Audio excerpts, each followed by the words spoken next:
in social justice for every human being. They believe in human rights. We have no problem with Jews. We have no problem with Buddhists. We have no problem with Christians. We are all human beings. And this is one of your roles in the future. This is one. In Egypt, the regime, old regime of Mubarak, used to inform the people outside, abroad, that there is a sectarian problem in Egypt. Muslim versus Christian. And it proved after his Minister of Interior was in prison that he was doing this problem among the Muslims and the Christians.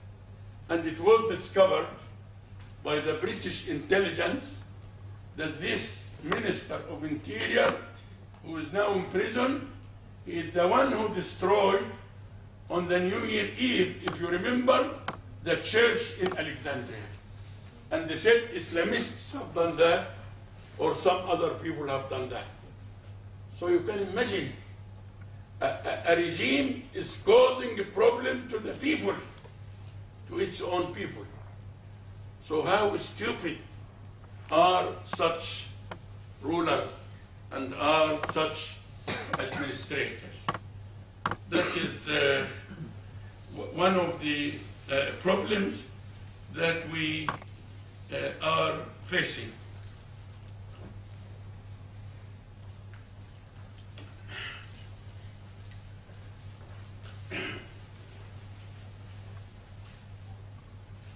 Some of the demands that are not yet achieved of the revolutionary people include lift of emergency laws. Emergency laws are applied since Mubarak came to power, 30 years. Egypt is under emergency laws. And you can imagine how people behave under emergency laws and the military courts. So we are waiting for this to be removed or lifted. And the present government that was appointed by Mubarak before he left should go.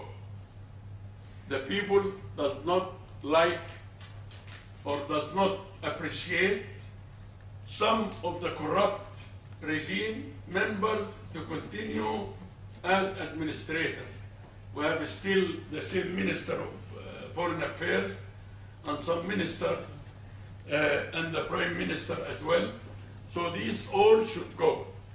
The revolutionaries are insisting that they should go in the short period.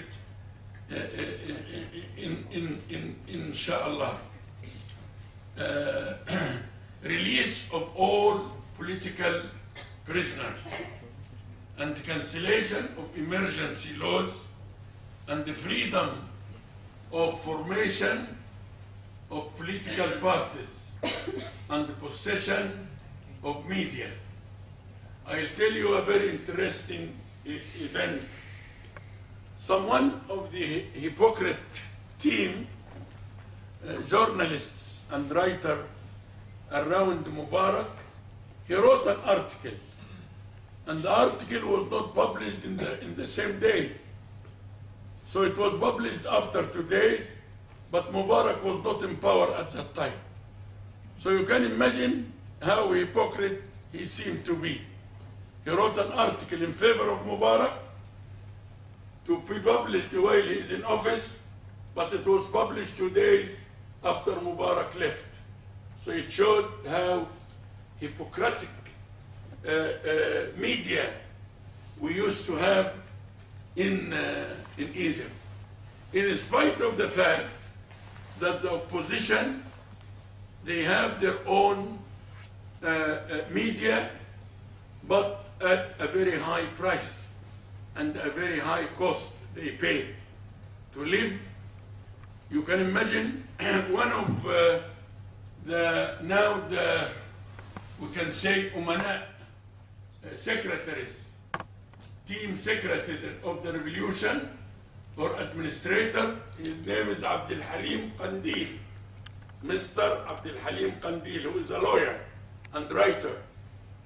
You can imagine, a year ago, they asked him, don't write against Mubarak. Many times, he did not listen. And one day he wrote a very interesting article, documented with documents like this one. So what happened to him was very terrible. The police and the members of the presidential guard, they came to his home early after midnight. They took him to a very desolate desert and left him naked in the desert at night. Completely naked in the desert. So he began to see.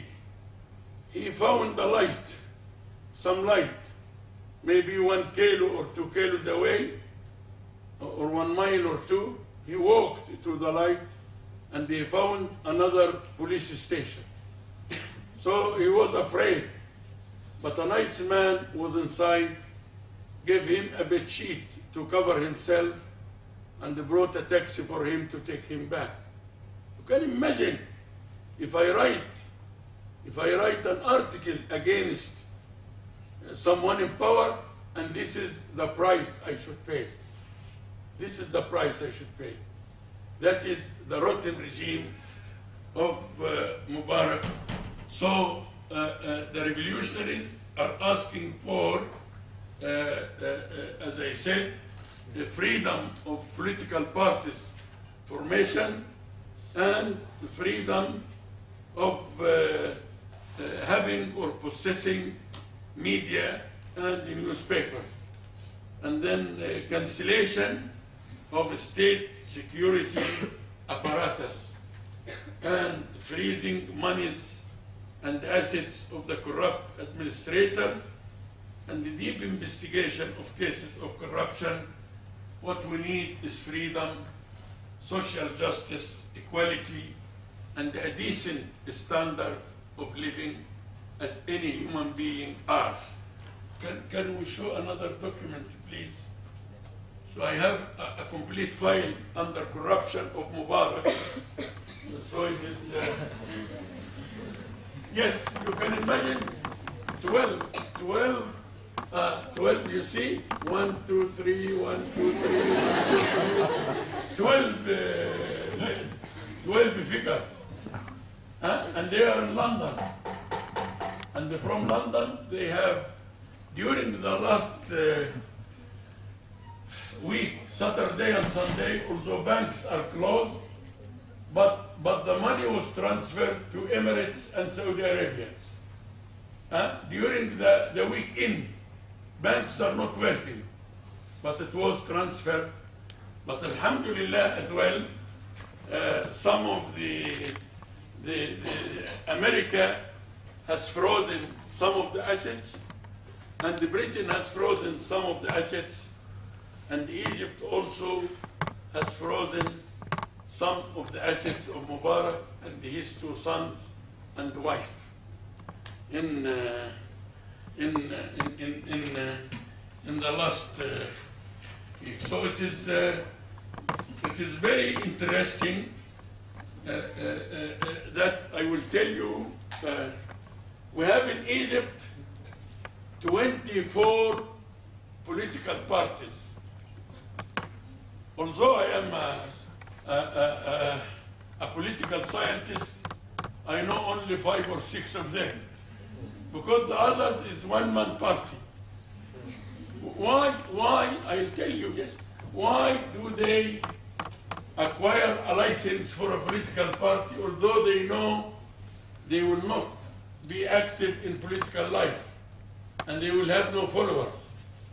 Because if you have a license of a political party, you can get some license for media. You have the right to establish a TV station, a satellite, a radio, a newspaper. So they sell the licenses to the opposition and they get a lot of money for that.